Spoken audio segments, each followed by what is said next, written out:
जय माता दी, जय मां कामाख्या, मां भगवती आदिशक्ति भवानी,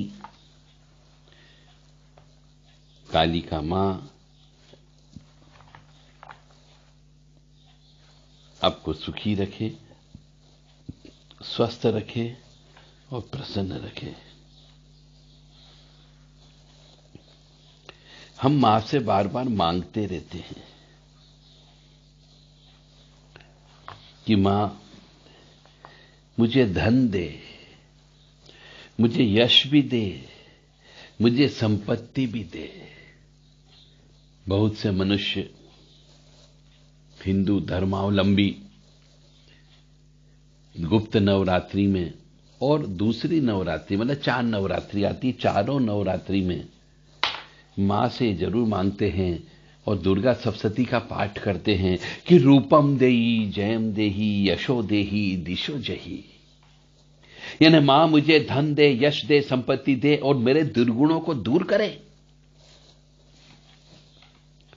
अरे ये चीज तो कंस ने, रावण ने, दुर्योधन ने, ये सभी लोग बुद्धिमान थे और योग्य भी थे, शासक भी थे, महाज्ञानी भी थे, फिर भी इनका वध हो गया। क्यों? इनके पास सद्बुद्धि नहीं थी। तो मां से ये प्रार्थना करनी चाहिए कि हे मां, तू हमें सद्बुद्धि दे। सद्बुद्धि से ज्ञान में वृद्धि होती है। योग्यता अनुसार सद्बुद्धि देना, यह मांगना चाहिए। अधिक बुद्धि दे दी परंतु हम उसको यदि नहीं पचा पाए तो राक्षसी वृत्ति उत्पन्न हो जाएगी।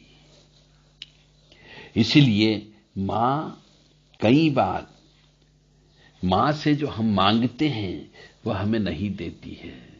इसलिए मां से सिर्फ कृपा मांगो, क्योंकि आपकी उसकी योग्यता नहीं है। इसलिए कई बार पूजा करते हैं, यज्ञ करते हैं, हवन करते हैं, जप करते हैं, तप करते हैं तो वो सफल नहीं होता, क्योंकि आप उनसे संकल्प में बहुत बड़ी चीज मांग लेते हो जिसको आप पचा नहीं पाओगे।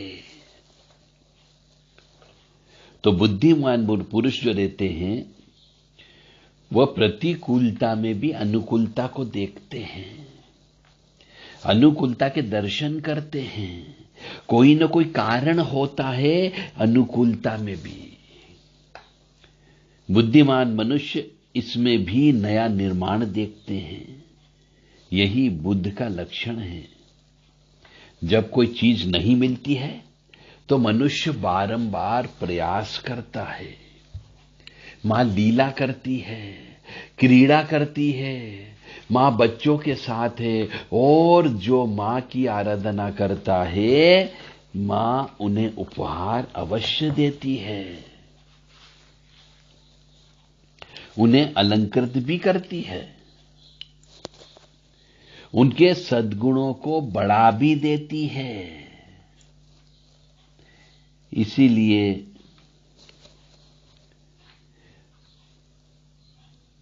बच्चा रोता है तो बच्चे को मां ही चुप कराती है। टॉफी दे करके, खिलौने दे करके, गोदी में उठा करके, दूध पिला करके। परंतु कभी कभी मां चिढ़ जाती है तो 1-2 थप्पड़ भी मार देती है। कभी काली रूप में अपना असली रूप दिखा देती है तो कभी भद्रकाली रूप में, तो कभी चंडी रूप में दिखा देती है। परंतु यह रूप जो है मां बच्चे के कल्याण के लिए ही तो यह रूप धारण करती है।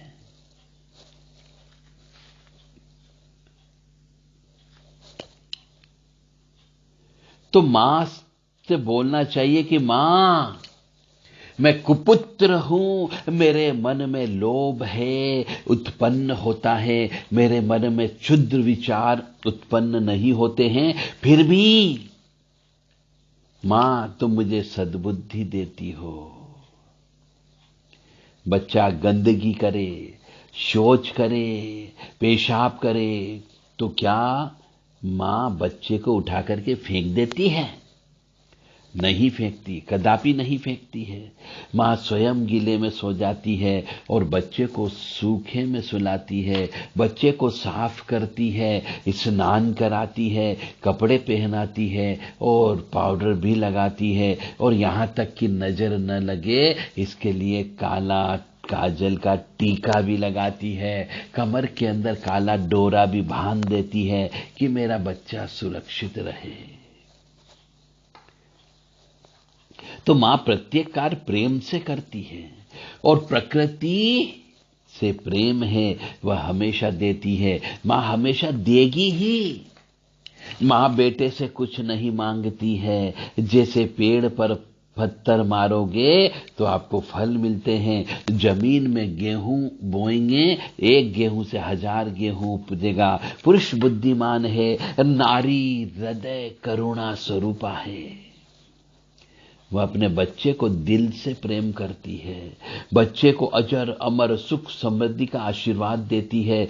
खुद नहीं खाएगी, भूखी मर जाएगी, परंतु बच्चों को जरूर खिलाती है।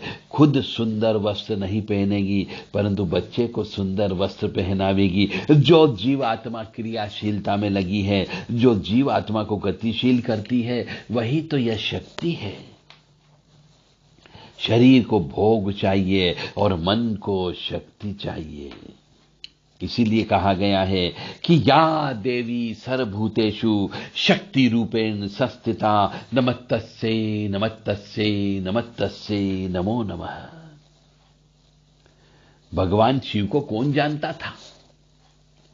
भूत भावन शमशान मरघट मसान नंग धड़ंग काला खप्पर लेकर घूमने वाले को कोई नहीं जानते थे। परंतु जब से मां तेरा उसके साथ पाणी ग्रहण संस्कार हुआ, तभी से उसको सब जानने लगे, उसको महादेव कहने लगे, वंदनीय और पूजनीय हो गए। कपाली थे, अघोरी थे, ओघर थे, उनसे मिलने जाने के लिए सब लोग डरते थे। जब पिता श्री देवादिदेव महादेव आ गए तो जितने भी बेटे पैदा होते थे उनके पीछे बाप का नाम ही लगता था। बेटा अच्छा काम करे या बुरा काम करे, बाप का नाम ही खराब होता था। मां के नाम से नहीं जानते थे। कोई यह नहीं कहता है कि इस फला साहब का या मां का बेटा है। मां तेरे जैसा कोई नहीं है। मां की गोद में शीतलता मिलती है, निर्भयता मिलती है, शांति मिलती है, प्रेम मिलता है, ममता मिलती है, खुशी मिलती है। इसीलिए मां से प्रेम करो, अनंत प्रेम करो, निश्चल प्रेम करो। इसीलिए मां के प्रेम करने के लिए आपको मां के ककार आदि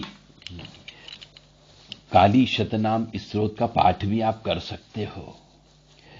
कराल वदना काली कामिनी कमला कला क्रियावती कोटराक्षी कामाक्षा काम सुंदरी कपाला च कराला च काली कात्यायनी कुहु कंकाली कालदमनी करुण कमलार्चिता कादंबरी कालहरा कौतुकी कारण प्रिया कृष्ण प्रिया कृष्ण प्रिया कृष्ण पूजिता कृष्ण वल्लभा कृष्ण अपराजिता कृष्ण प्रिया च कृष्ण स्वरूपिणी कालिका काल रास्त्री च कुलचा कुल पंडिता कुल धर्म प्रिया कामा काम्य विमर विभूषिता कुल प्रिया कुलरता कुलिन परिपूजिता कुलज्ञा कमला पूज्या कैलास संग विभूषिता कुटजा केशिनी काम्या कामदा काम पंडिता करालास्या च कंदर्प कामिनी काम शोभिता कोलंबका कोलरता केशिनी केशभूषिता केशवस्प्रिया केशा काश्मीरा केशवर्चिता कामेश्वरी कामरूपा कामदान विभूषिता कालहंत्री कुर्म मांस प्रिया कुर्मादि पूजिता कोलिनी करकी कारा कर कर निवेशिनी कटकेश्वर मध्यस्था कटकी कटकारचिता कटप्रिया कटरता कटकर्म निवेशिनी कुमारी पूजन रता कुमारी गण सेविता कुलाचार प्रिया कोल निषेविनी कामरूपा कामहारा काम मंदिर पूजिता कामागार स्वरूपा च कामाख्या कालभूषिता कुलीना कुल धर्मज्ञा कुल भीति विमर्दिनी काम धर्म प्रिया कामा नित्य काम स्वरूपिणी क्रिया भक्ति रता कामा कांचिनी चैव कामदा कोल पुष्पांबरा कोला निष्कोला कलहंतिका कौशिकी केतिकी कुंभी कुंतिलादि विभूषिता। यह जो नाम है ये ककार आदि काली शतनाम स्त्रोत कहा जाता है।